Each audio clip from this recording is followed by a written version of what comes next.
முல்லை பெரியார் அணையை பத்தி நிறைய பேசிக்கிட்டே இருக்கலாம். ஆனா, உங்களுக்கு தெரியாத ஒரு விஷயத்த, அதுவும் ஒரு மறைக்கப்பட்ட ஒரு விஷயத்த தான் நான் உங்ககிட்ட பேச போறேன். கந்தசாமி அப்படிங்கக்கூடிய ஒரு எழுத்தாளர், நீர்விளக்கு அப்படின்னு சொல்லி ஒரு அருமையான ஒரு புத்தகத்த எழுதியிருக்காரு, முல்லை பெரியார பத்தி.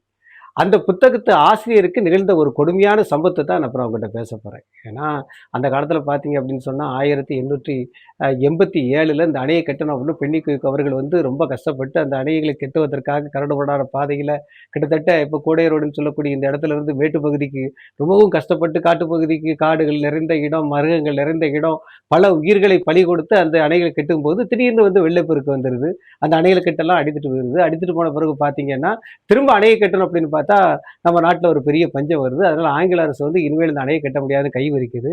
கை விரிக்கும்போது பார்த்தீங்கன்னா, இனிமேல் நான் விடமாட்டேன் அப்படின்னு சொல்லி இங்கிலாந்துக்கு போய் தனக்கு சொந்தமான சொத்துக்களை எல்லாம் விற்று, அந்த பணத்தை எல்லாம் கொண்டு வந்து அந்த பென்னிக்விக் என்ற அந்த மான் மனிதன் அந்த முல்லை பெரியார் அணையை வந்து கட்டுறார்.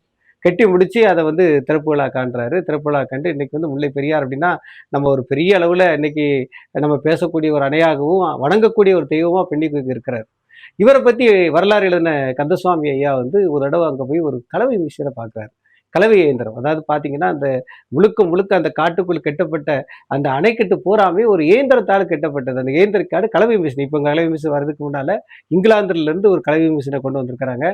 அந்த கலவை மிஷினை வந்து கப்பல் மூலமா கொண்டு வந்து தூத்துக்குடியில இறக்கி, தூத்துக்குடியில இருந்து ரயில் மூலமா இப்ப கொடை ரோடுன்னு சொல்லக்கூடிய அந்த பகுதியில இறக்கி, அங்க இருந்து திரும்ப பார்த்தீங்கன்னா, தேக்கடி என்ற அந்த பகுதிக்கு மிகவும் கஷ்டப்பட்டு கொண்டு போய், அத மேல வச்சு அங்க வந்து அந்த வித்தியாசமான கலவையை போட்டு அந்த அணையை கட்டி தராங்க.